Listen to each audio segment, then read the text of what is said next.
Welcome to the Bitcoin Boomer Show. Here's your host, the Bitcoin Boomer himself, Gary Leland. And welcome to the Bitcoin Boomer Show. I'm your host, Gary Leland, the original Bitcoin Boomer. And today we're going to talk about, guess what? Bitcoin. That's right. That's all we talk about in this show is Bitcoin. Let me introduce you to my great producer, Stephanie. Stephanie, thanks for all you do. You actually went to the website for Brandon and got the information. Did you have any questions you want me to make sure and ask him? I guess very top of the mind is the name, Green Candle Investments or Green Candle Everything on Spotify, YouTube. Just remind me what green candles mean. Yeah, I can answer that for you without even going to Brandon. You know, when a stock or Bitcoin or anything goes up that you're tracking, it has what's called a candle. And that would be if it went up $10, the candle might rise or the bar might rise $10. And it'd be a bar there, green bar, signifying it went up $10. If it went the next term, it went down $1.50, there'd be a red bar that would show it went down $1.50 and now was $8.50. So candles, green candles in particular, are just a representation that the commodity or whatever you're following went up, and the candle shows how much it went up. It's been used for stocks for forever. So it's nothing new to Bitcoin. It just, since Bitcoin is considered a commodity, people do track it, and they invest in it, buy it and sell it, and people track it with the candles. Now today I have Brandon with me, Brandon Keys from Green Candle Investments. He's a Bitcoiner. He's been in it a good while. He's been to my conference, BitBlock Boom, several times, but we've hardly ever spoken. So I'm really looking forward to today's show because I'm actually, even though we've actually chatted online and we've seen each other at conferences several times, we really don't personally know each other that well. So I'm looking forward to getting to know Brandon really well. And I think you're going to enjoy today's show because Brandon is a high energy individual, and he's an Aggie. So he's going to be kind of anal on this stuff, I think, to a degree, like most Aggies are. I say that because my daughter and son-in-law are Aggies, and I feel I can say that. But I do hope you stay tuned and join us from Brandon Keys from Green Candle as we talk about Bitcoin. So stay tuned, take a short word here from our sponsor, and we'll be right back. See you in a minute.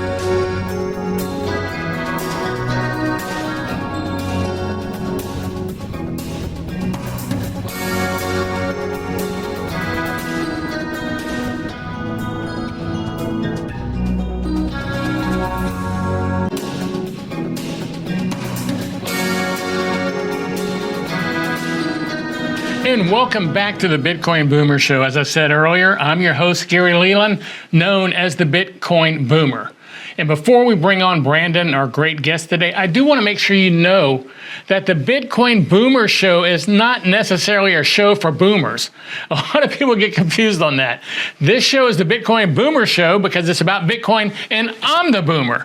So this show has information anybody should like, no matter what your age is. So please share this show with your friends, whether they're a boomer or not. I'll be boomer enough for everybody. Now, as I said, today's guest is Brandon Keys from Green Candle Investment. So let's go ahead and get the show rolling and bring Brandon on. Brandon, welcome to the show. Gary, thanks so much for having me. I'm excited to be here. Yeah.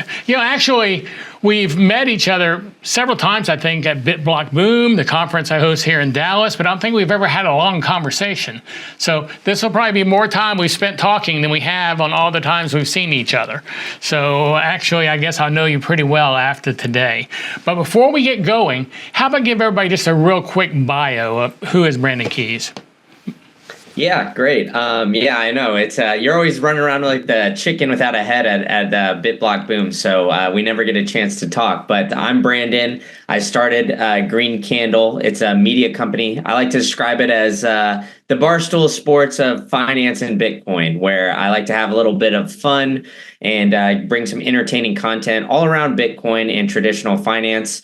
I started this, almost 4 years ago now at this point. I've got a great podcast called Green Candle. You can find it on Twitter, on YouTube, or wherever you get podcasts. And yeah, I like to talk to great people like yourself about Bitcoin and traditional finance and how the two worlds are seeming to collide now. Well, you actually, you know, you have a YouTube channel, which we probably have on the bottom third, or we'll have in a minute. But you actually, it looks like from looking at the Twitter page, this I wasn't familiar with. You have an investment or a Bitcoin newsletter? Yeah. So I have a newsletter that I've been writing now. That's what I originally started with just like the blog, kind of learning out loud, right? So I started that Substack. That was when I started it maybe 4 years ago almost. I think it was like April 21. So it'll be coming up on 4 years this next year. Started that. I made some predictions here earlier this year, which actually, maybe we could get into that a little bit earlier, but a few of those have come to fruition here. So maybe I look a little smarter than I am. But tell us what they are. Tell us what they are. So the prediction was that essentially we were going to see interest rates being cut in Q4. So I was maybe a month off where we saw the interest rates started to get cut in September. And then I essentially saw that we would see a melt up where we would see stocks rise, housing increase. And then the last prediction was Bitcoin to 100K. We haven't hit that yet, Gary, but we still got some time left, and I'm feeling optimistic after what we saw here yesterday. Well, January the 1st, I put on my Facebook feed that I predicted $100,000 by January the 1st, 2025. And, Bitcoin's gone up and down since then. So some people were giving me a hard time. Are you ready to cancel that? Your thoughts? And I said, no, I'm still going with my prediction. And even today, a month and 3 weeks away, and we're at 74,000, I'm still predicting 100,000. I'm not backing off of that yet. I think when we talked yesterday, I remember in 2017, Thanksgiving, Bitcoin was 7,500. And then by Christmas, it was 19,000.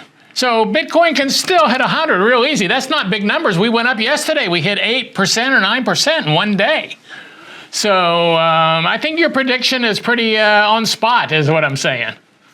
Yeah, 100%. I mean, I'm not really backing down from it. I made a bet with another content guy. His name is Julian, goes by Kinetic Finance, that the loser's going to have to eat 2 Carolina Reaper peppers. If Bitcoin hits 100K, he's got to eat it. If it doesn't, then I've got to eat it. So I put my taste buds here on the line, to say the very least.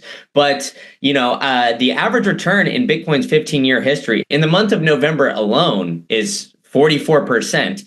So, we're sitting at about 70,000 at the beginning of this month. That would bring us over 100K by November 31st. Now, I don't know if we're going to hit that exactly, but, we do historically see a nice run up here in Q4. So I'm pretty optimistic. And, with Trump coming into office, seeing that big bump yesterday, I'm pretty encouraged with the way things are going. And, yeah, I'm with you there, Gary. I'm not backing down on this prediction at all, to say the very least. Well, with Trump saying that he wants to make Bitcoin a strategic reserve, and for anyone who may not understand what that means the United States government will be buying and holding Bitcoin just like they hold oil reserve, just like they have a gold reserve, just like they have a damn cheese reserve. I found out they have like $2 billion in cheese. What in the hell's the deal with that cheese reserve? Bitcoin reserve would be much better for the government, for the U.S., than a cheese reserve. So with them buying and holding that Bitcoin, taking it off the market, that shakes everything. That changes everything. I mean, what are your thoughts on that? Yeah, 100%. I don't know about all this cheese reserve stuff, Gary. I'm lactose intolerant, so I don't really track that too much. But Bitcoin strategic reserve would be absolutely huge. I think that's essentially the only way we could get out of this debt spiral that we're in right now, right? If you look at the U.S. debt clock, I think there's a great website, usdebtclock.org, I want to say it is, but you could see that number ticking up. Now, if you look at it, every time I look at it, I get motion sickness seeing that debt just skyrocket. We're in this debt spiral, as a lot of our friends in the Bitcoin space like to describe, where, essentially the government has a spending problem at this point. And, selling the bonds, everything like that, people are selling it off. Japan's the first time they were ever selling off U.S. bonds was in this past year. So nobody's buying up the US debt anymore. And what else can we do? It seems like people are trying to get away from the US dollar a little bit. Well, this Bitcoin strategic reserve would be a hard asset that the government can hold. We've already got a bunch of Bitcoin that has been seized, and Trump already said he's not willing to sell any of that. So that's the first start. Then the next step would be to be buying some more Bitcoin and putting it on the US balance sheet. Now, seeing Bitcoin's average return, over its lifetime, I believe it's over 40% on a year-over-year return. So even including those bad down years that the traditional media likes to point at, Bitcoin still goes up by 40%. Now, that is the way that the US could at least start to pay off some of this crazy debt that we're in. So I hope that the US will keep buying Bitcoin, putting it on as a strategic reserve asset, and even past Trump in this 4 years, continue that, because then that would make the dollar and the US strength kind of continue for a while, and it would give us some time to get to that, Bitcoin, hyper-Bitcoinized world. So I think, the strategic reserve is absolutely huge. Having RFK in his corner as well, I think, is also ginormous. So I'm very encouraged with the way things are going here. And even Trump mentioned, maybe it was tongue in cheek, but mentioned that you could buy coffee with Bitcoin and not have to pay capital gains tax, after Trump famously bought some hamburgers at Pubkey up in New York. So, very encouraged by this, to see Trump in office and to see him as a very pro-Bitcoin president. So, I think very positive things are coming in the next 4 years, and a lot of positive things coming in the Bitcoin space, especially here at home, here in America. Well, you've got a couple of things there that you mentioned there. Number one, going back to the debt clock, that thing's going up, spinning you're talking about, that thing is going up like $1 trillion every 3 or 4 months. I mean, it's not just barely going up. We're getting another $1 trillion in debt every 3 or 4 months. Number two, the government holding the Bitcoin as a reserve, buying Bitcoin. I've had people say, they should start mining Bitcoin. They have so many computers. Well, why in the hell would they mine it? They could just make that money up. They could just say, add another $5 trillion to the debt and buy Bitcoin with it. They do it for Ukraine, add money to the debt. So, I don't know what the deal is with that. So, yeah, but you're right. Bitcoin has won. We've basically won from this point on. The bull market has started, and we have won the war. There's no way you can kill Bitcoin now. It's impossible, in my thoughts. Hey, we're going to take a break for a word from our sponsor, so please do stay tuned as we talk some more with Brandon. I have a feeling this is going to be a great show. See you in a minute. Bye.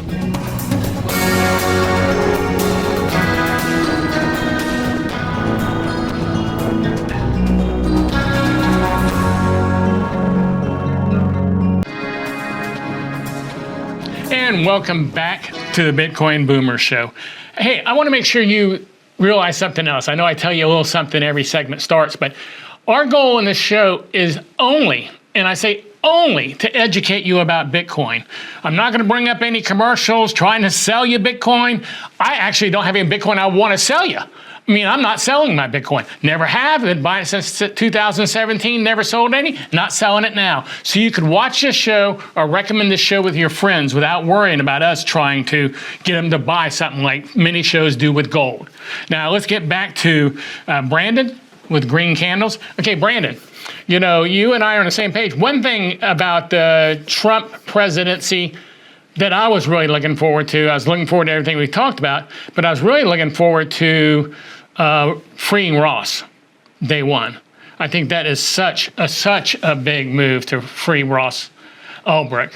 You have any thoughts on that? Yeah, 100%. At this point, we're looking at code as speech. So, I think that's the big movement here. So I think it all kind of ties in with, Trump aligning with people like Elon Musk and other things to really fight for that First Amendment right, the freedom of speech. It's a core principle of the United States. And, freeing Ross is just a tiny step, I think, towards all that, because in this past 4 years, I think everybody has been realizing that social media companies have been censoring us, and, the traditional media has been lying to us. So I think freeing Ross is astronomical for that movement. So I think, just getting back to the core principles of the U.S., freedom. I mean, it shouldn't be, too difficult to say or anything like that, too controversial. But unfortunately, this past 4 years, it really has been. So I think freeing Ross is one step in the right direction. And I think it's well deserved. I think it's been a long time coming. He's been saying he's going to do this, at day one in office. So hopefully, he'll come through with it. But it's absolutely huge. And it's big for the Bitcoin movement as well. Just really looking at those open source developers. Now they don't have to worry about potentially being arrested for working on great projects in the Bitcoin space. And so, freeing Ross Ulbricht, I think that's been a big rallying cry of the Bitcoin community for a while. So very happy for him and glad to see that Trump landslide will potentially result in him being free on day one. So looking forward to that for sure. Yeah, and for anyone who's not familiar with Ross, is Ross Ulbricht. I ask you to research this and look this up. Ross has been in prison now for 11 years maybe for building a website. And for building a website, that's all he did. When you really get down to it, he's got 2 life terms plus, 2 life terms were not enough, plus another 40 years. So this is a big deal. And really, I sent Lynn a congratulations yesterday morning because I had a feeling he was going to win. And so I wanted to be the first person to congratulate her on her son getting out of prison. Hey, tell me real quick, how'd you find out about Bitcoin? What was your orange pill moment, basically? Yeah, that's a great question. Yeah, and on just to follow up on that, yeah, it would be essentially trying to, arrest Satoshi Nakamoto for creating Bitcoin here. So I think, he kind of saw the writing on the wall, or they, or whoever, the group of people, whoever created Bitcoin. I think they saw the writing on the wall there of potentially being attacked for, Bitcoin as an open source code. But, the way I started to learn about Bitcoin was kind of on my own personal finance journey. So, I ran track in college. The reason why this is important to the story is because me and all my friends had this big group message. So after we graduated, I went to grad school at Texas A&M, so right down the road from you, Giga Aggies. And while I was there, I was driving Uber, listening to a lot of podcasts related to personal finance. And I started to tell my friends, former track teammates about it. And nobody wanted to listen to me. They all thought I was crazy. Then I brought up this Bitcoin thing, and they started challenging me a little bit on that, and it made me dive more into it. So, I got maybe tossed into the Dogecoin era a little bit when Bitcoin first got into Robinhood, but it was mostly self-education, learning from, podcasts, great ones like Preston Pish. He's got one, We Study Billionaires. It was right before he had the Bitcoin Only show. He had Saifedean Ammous, great economist, on there, and Plan B on back-to-back weeks. And Plan B created the stock to flow model, which was kind of hot in the streets back in the 2016-17 time. But anyway, that they really spoke to me there. It kind of talked about inflation, a lot of things that I didn't really learn about in my degrees pass. And I was realizing, hey, I'm going to start making actual money here. I need to figure out what to do with it. And, that's how I kind of started educating myself, was on Bitcoin and through podcasts. So it really opened my eyes on just the overall economic situation of the world, how a lot of things is, as they say in Wolf of Wall Street, fugazi, a lot of fakeness going on in the market. And, I went through that and the GameStop phase right after I got into a job. So I learned a lot. I would like to say right as I graduated college, I got, maybe a PhD in economics there shortly thereafter, just from experience the market volatility and the craziness that went into that in just a measly, 2 years out of grad school. So, a lot of just self-taught, a lot of books, and just kind of overall curiosity of how to grow my wealth. And I stumbled upon Bitcoin. And then through there, I realized, hey, I'm not the only one. So I jumped into Bitcoin Twitter, started the blog, started Green Candle, and here I am today now, 6-7 years later. Yeah, the Bitcoin rabbit hole, once you go down it, it's like you really never come out. It's kind of like, also I always say Bitcoin's really hard to see. And I think the older you are, maybe the harder it is to see. But once you see it, you can't unsee it. On a couple of things you said, I want to make sure you know my daughter and son-in-law are both Aggies. So, there we go. So I paid for her to go to school for 4 years, so I can say gig 'em for damn sure. And Preston's been on this show a couple of times. Something going back to what we were talking about earlier, which I meant to bring up and I didn't, because I had 3 things to say and I remember 2 of them. I should start writing these down. I need to get a little notepad and write down things. But, if Bitcoin purchases have no capital gains, you basically have an unlimited Roth.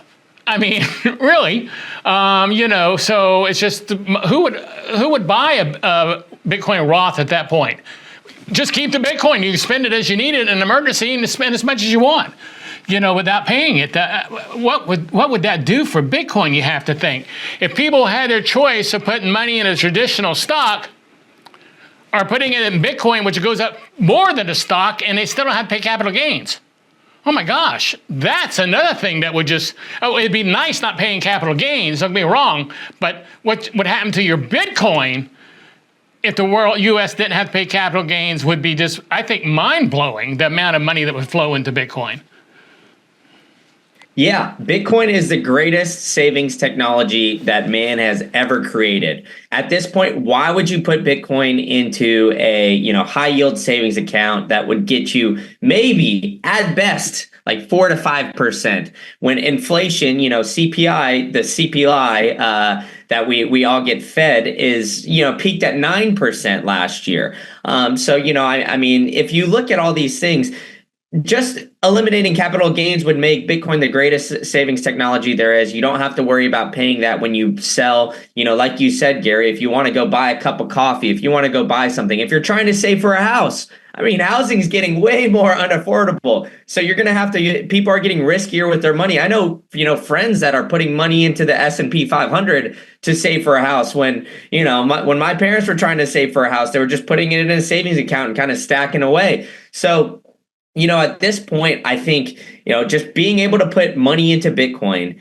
feeling safe about, how you can secure it, how you don't have to worry about, potentially being locked out of your account or Robinhood, freezing the sell button or something along those lines, just being able to hold it securely yourself and save all your wealth in that, I think is truly remarkable and, the future of personal finance. Yeah, that's a great point. If you're buying a house, if you're saving for a house and some of your holdings got to, let's say you've been squirreling it away, and it gets to $400,000, you can buy a house.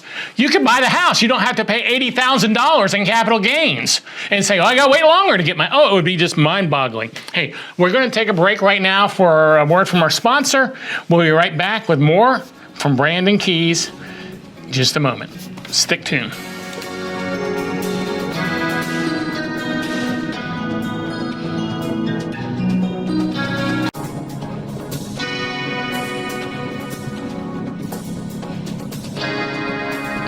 And welcome back to the Bitcoin Boomer Show. Today we're joined by Brandon Keys of Green Candle Investments. Brandon, where'd you get the name Green Candle Investments for your media? I mean, I love the green candles, man. I wanted to be more of like a finance-based brand. I didn't want Bitcoin necessarily in there because I think about it, my orange pill story, how I went to Preston's, the We Study Billionaires. So it just kind of resonated with me. I like the green candle. I even got a little bit of the merch on here with the logo, and I got a nice hat as well. So green candle, man. It just resonated with me, and just thinking about how I can continue to grow the wealth, because that's how it all started. Really, it was just my own personal journey to figure out how to keep my purchasing power, which shouldn't be such a novel concept, but unfortunately, due to inflation and everything that's going on, it is these days. It definitely is these days. Did you say earlier that you have your degree is in finance? No, I actually have 2 engineering degrees there, Gary. I got one in biomedical engineering, my undergrad, and then my A&M degree is in mechanical engineering. I almost feel like I have absorbed over the last 8 years or whatever, 9 years, so much information on finance. I mean, all I watch, and I've been doing it for 8 years, is YouTube shows on Bitcoin or finance. That's it. So if you put down the amount of information that I've consumed and retained compared to where I was 8 years ago, where I knew nothing. We just used to hand a financial advisor money and pay him to like do a bad job, with it, and say, thanks for doing a bad job. We want to pay you again to do a bad job next year. So it's amazing what Bitcoin, like I said, that rabbit hole is consuming, and it gets bigger and bigger all the time. One question I do ask everybody, Brandon, is what is Bitcoin? According to Brandon Keys, what is Bitcoin? Bitcoin's a revolution. I mean, fix the money, fix the world. It's the classic mantra here in the Bitcoin space. But I think it's the revolution of people getting tired of the fiat system, tired of, the political powers that be, being able to control the money supply, being able to control everything. I mean, like you said, Gary, if you get down the Bitcoin rabbit hole, you realize a lot of different things. You realize that, the fiat incentives, being able to print money, essentially just encourages chaos, right? I mean, you can print money to go to more wars. You can print money to fund crazy things like, big pharma and everything else. A lot of these, giant corporations have been profiting off of this fiat system and the chaos that it goes to, where, they've just been robbing us blind here. And I think Bitcoin is that revolution. It's a grassroots movement that everybody at the bottom is essentially just tired of, seeing all these crises break out and seeing that wealth gap just dramatically increase. So Bitcoin is a revolution. It's the way to fix the money and fix the world. That's a good and accurate answer to the question. But I've had so many good and accurate answers to that question that are all so different from each other, because Bitcoin is so many things. It's a savings like gold. It's a way to fight and hedge against inflation. It's a currency you can buy stuff with. I mean, it is so many things. So that's great. Have you noticed something? I just saw a note here I had from another show that made me think of this. I remember it seems not that long ago, and for a long period of time, I was hearing so much in the press about how bad Bitcoin was because of all the energy it burns. Oh my gosh, this is bad. I remember Elon even quit accepting Bitcoin for Teslas until he felt like it wasn't as harmful to the environment. Heard it all the time. I'd hear people say, yeah, I'd get into that Bitcoin, but it's just too bad for the environment. I can't do it. But I don't hardly hear that at all anymore. Is it just me, or am I accurate? Is that talking point from the people who don't like Bitcoin gone? Or is that just me that I haven't been paying attention to the right feed? Well, I mean, Gary, I think everybody's going to bring up what they want, right? Bitcoin goes through cycles, and cycles of FUD, the fear, uncertainty, and doubt that we like to point out here in the space. But I think it's interesting that Elon, that was kind of his crying card, because he's made so much money off of, just the renewable energy credits that he makes. And if you look at what they're digging up for the lithium batteries for Tesla in Africa, it's giant trucks worth. That is clearly not great for the environment. But so I do think it's kind of ironic. And Bitcoin, as Jack Dorsey famously said, encourages the use of renewable energy, right? I mean, so you mentioned earlier the U.S. people, a lot of people in the U.S. are saying, why doesn't the U.S. mine Bitcoin, right? I mean, every major city has either some sort of water pathway or solar or something that they could do in order to mine Bitcoin and theoretically, get it moving forward. I think it's just, one of these things that people just weren't really educated about. They were just kind of like looking at Bitcoin like it takes up so much energy. But, I think in the United States, we're coming up at Christmas time here.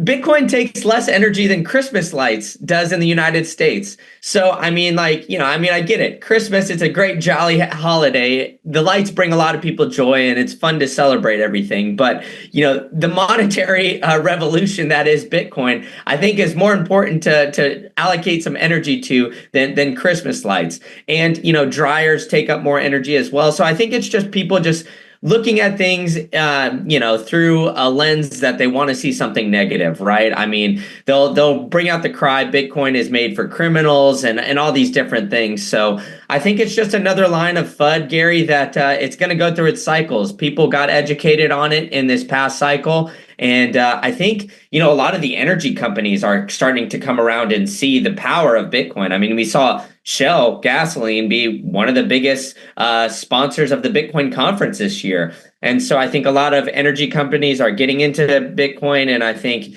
it's just another cog that Bitcoin's fighting, right? I mean, you really see how inefficient the energy markets are until you kind of take down the rabbit hole that is Bitcoin as well. So that is another rabbit hole that Bitcoin took me down, and it realized just how inefficient a lot of things are and how Bitcoin can make, things a lot better. I mean, we had the grids go down here in Florida where I'm at for a good period of time because of the hurricanes. But, imagine stabilizing some of those grids with, some Bitcoin miners. Maybe some things would have been a little bit more efficient there. And, I know down in Texas where you're at, Gary, they attach Bitcoin miners to the grid as well. And, during the winter times when you see big storms, they pull them off, or during the hot summer months, they pull them off as well to help stabilize the grid and allocate more power to, the home so people can stay warm or stay cool, whatever it is. And so I think, cities, energy companies, and everybody else has just opened their eyes to the true power of Bitcoin. And Bitcoiners have gotten in the ears of a lot of powers that be. So I think that's going to continue within this next cycle. And hopefully, fingers crossed here, Gary, we don't see that FUD here circulating anymore. Well, you do have here in Texas, you're correct. We have Riot Bitcoin here, Bitcoin mining, with already they have at Whinstone the largest mining facility in the United States. And right now they're building outside of Corsicana the biggest mining facility in the world. So we have a lot of Bitcoin going on here, not including the other companies which share a ton of mining Bitcoin here. And you were stating the things that use more Bitcoin, more electricity, lights and drawers. I think the banking system that is in place right now uses more energy than Bitcoin could ever use. If you take all the branches that are there, all the gasoline spent going to and fro work, all the money spent with Brinks trucks, what weigh, I don't know how, they must weigh 10 tons. I mean, driving around with money in them. I don't know how much gas those burn, but no one's complaining about those burning energy and need even to save energy. And I bet they burn maybe as much as an 18-wheeler, and it's a little truck. So there are many things that use more energy than Bitcoin mining, and I hear no one complaining about those.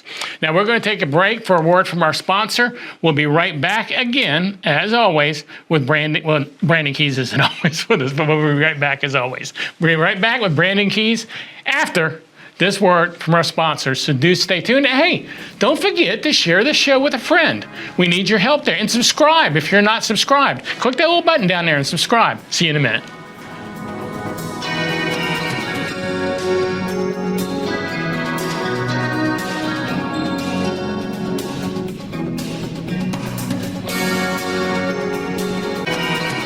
And welcome back to the Bitcoin Boomer Show today. As the last few parts of the show, we have Brandon with Green Candles, Brandon Keys. Brandon, welcome back to the show. Let's talk about money in this segment here. And would you please explain to the audience what is sound money? We haven't talked about this on the show in a long time. What is sound money? Why is sound money important? Until I got into Bitcoin, I had never heard of sound money. Had not heard of fiat either. Didn't know that word. But what is sound money? Yeah, that's a great question. And I'm with you, Gary. I never heard of that either. And, my entire life has been in this, fiat world here. But essentially sound money, hard money, it's money that is backed by something. Right now, currently, a fiat system is just backed by the government, which is what we're in. So back in 1971, we got taken off of the gold standard. Whether you think we were still on the gold standard at 1971 or not, is up for debate. But essentially, that's when we officially went off the gold standard, and the dollar system, the dollar became the global reserve currency instead of gold. So what a fiat system is essentially just, being backed by the government's power, and, I guess essentially the U.S. dominance at this point. Everybody would like to point to the fiat system being backed by, the U.S. military at some point. But, it's traditionally fiat money has kind of, not lasted. It's every fiat currency historically has failed. And then we get back to more of a hard or sound money system. And a sound money system is just essentially money backed by something, a hard asset. And previously that was gold. We've had everything from, things as shells or coins or everything like that until, humans found a way to get around that as well. But, the last sound money system that we had was the dollar backed by gold. And unfortunately, that ended in 1971. So maybe we'll get back there now with a Bitcoin backed dollar or something along those lines here in these next 4 years. But it seems like the future is definitely leaning towards a bright orange future, as we like to say in the Bitcoin space. I watched an interview on that Nixon was one who took us off the gold standard. And I watched an interview with one of the people who were there at the time, kind of involved with it. And, Nixon even said, we're temporarily taking the dollar off the gold standard, and that temporary now has lasted since 1971. That's a long temporary. But one of the guys who were involved with it in his interview, he said, we thought that people would just start rioting in the streets, and it would only, we'd only be able to do it a couple of days, but people didn't think much about it. So I guess most people were not educated what it meant to be a gold standard. I think, and I had this debate with someone yesterday, that if the dollar was on a Bitcoin standard, and if they were on a gold standard, probably be the same way. They couldn't have unlimited wars. They couldn't have a war like they do now. Oh my gosh, we've been at war for almost all my life. I mean, I think I was born and World War II had just ended, but it didn't take us long to get back in a war.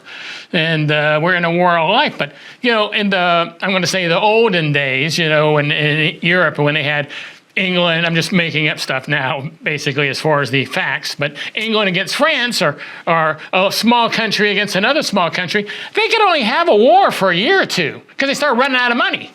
So, they didn't say, let's keep this thing going even if we're losing. We're just going to keep piling money into it, because they couldn't afford it. And with us not being on any kind of, with our money not being backed, then we can just print it. We can, as we have been, be at war for 50 years.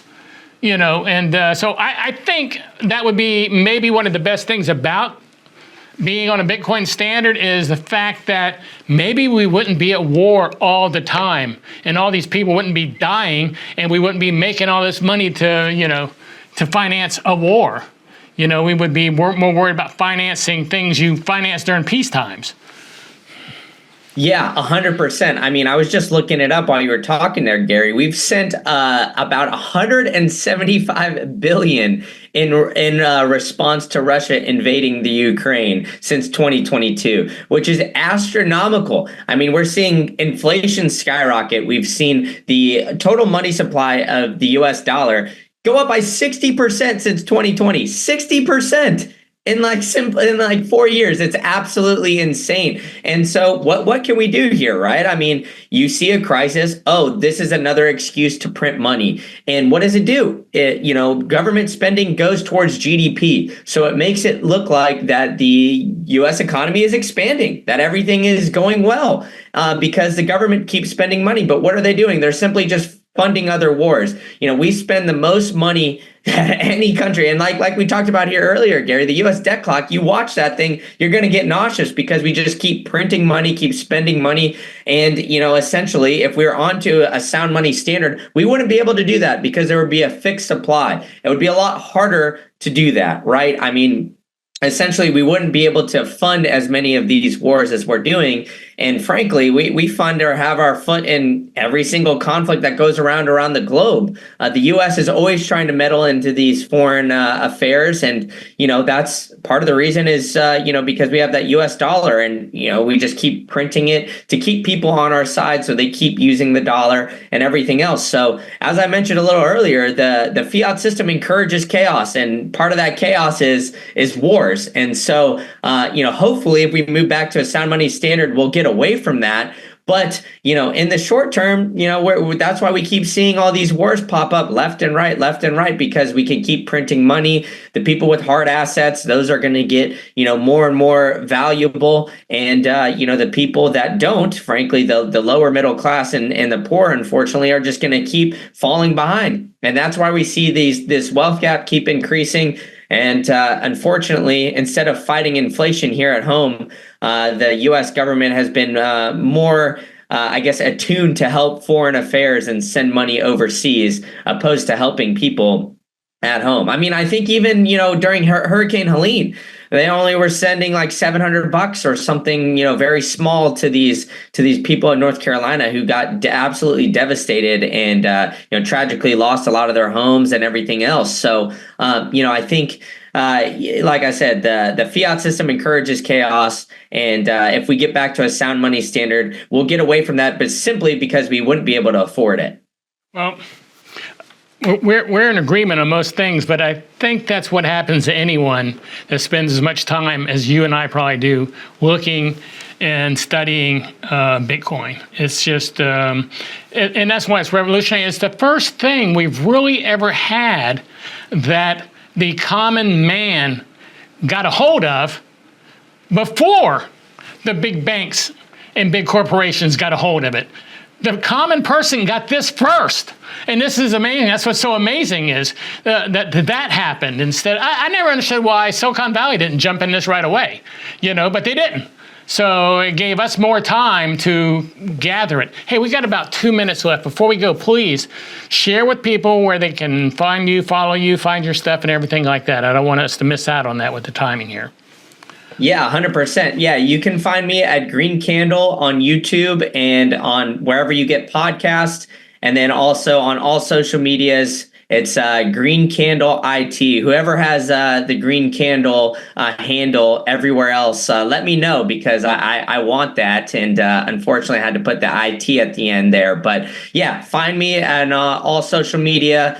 Check out my YouTube and check out the Spotify. Tell a friend to come in and join the fun over at Green Candle. And I've watched your show before. I looked this morning and I was subscribed to it already. It's just amazing to me, though, on YouTube how I subscribe to several shows and they hardly ever hit my feed. But shows I don't subscribe to, I see in there all the damn time. I'm kind of confused on that. You'd think you would have your ones you subscribe to would be in your feed every day. So I have to go look for them and look at what I've subscribed to find shows. And for some reason, yours doesn't just show up on my feed. So I'm really confused. Hey, Brandon, I do want to tell you thank you for coming in the show and doing the show with us today. And I also appreciate you coming to BitBlock Boom next April and covering that on your show. I think we're going to have a great time, and I've enjoyed getting to know you. Like I said, we've met several years ago, but we never really, and you're right, when BitBlock Boom's happening, I'm running around a little bit too much to say hi and chat with people. So thanks for coming on the show.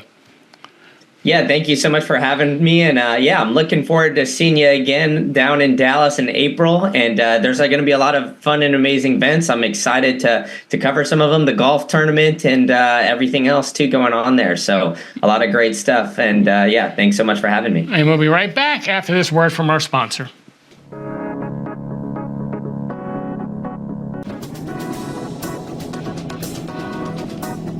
And welcome back to the show. I hope you enjoyed today's show. Brandon was a great guest. I look forward to actually talking with him at BitBlock Boom this fall. Stephanie, what'd you think of today's show? Today's show is great. Brandon had great energy, came in with a lot of updated info that is really cool to hear. I didn't know about, was it Ross? Ross Ulbricht. Ulbricht. Yeah. So that was interesting to learn about today. Yeah, Ross made a version of eBay that accepted Bitcoin. And gosh, like I said, it's been 10, 12 years now, I feel like. And he went to court for making this website, and they got 2 life terms and 40 years. I ask anyone to look it up and see what happens. I think that's quite a stiff penalty. And the judge says she would have given him more if there was possible to give him more. So everybody should look that up and form your own opinions. But I really feel like he's done his time for building a website I've seen people that have actually killed people who got less than he's gotten. So that's on that. I hope everybody enjoyed today's show. I do want to make sure and share a few things with you before we go. And the first of those is BitBlock Boom. Now, BitBlock Boom is a great Bitcoin conference I host in Dallas, Texas in April. This is our 8th year. We have great guests there. Brandon, who we just talked with, will be there. So make sure and you can check out BitBlock Boom. It's a great Bitcoin conference, and it's a Bitcoin only conference, not a crypto conference. I also want to make sure you know about the book I helped write with some friends of mine, Bitcoin and the American Dream. Bitcoin and the American Dream. This is a great book. It's about, you can read it on a flight. It's not a super technical book. It's a book like a starter book for learning about Bitcoin. So if you want to learn about Bitcoin, or if you know someone you want to educate about Bitcoin, this is a great book to buy them, and do check that out. Also check out my meetup group at BitBlock Barbecue. It's meetup.com/BitBlockBoom, but we usually have a barbecue, which is called BitBlock Barbecue. So do check out meetup.com/BitBlockBoom. And if you're in the Dallas-Fort Worth area, this is great for you. We usually meet once a month, and we have drinks, we have some beer, we eat some barbecue, and we talk about Bitcoin. And I also want to make sure you know to follow me on Twitter. On Twitter, that's where I'm usually at, and I respond really quickly there. Twitter.com or x.com/Gary Leland. x.com/Gary Leland. Thanks for joining us today. We'll see you next week, and remember to stack those sats. See you soon.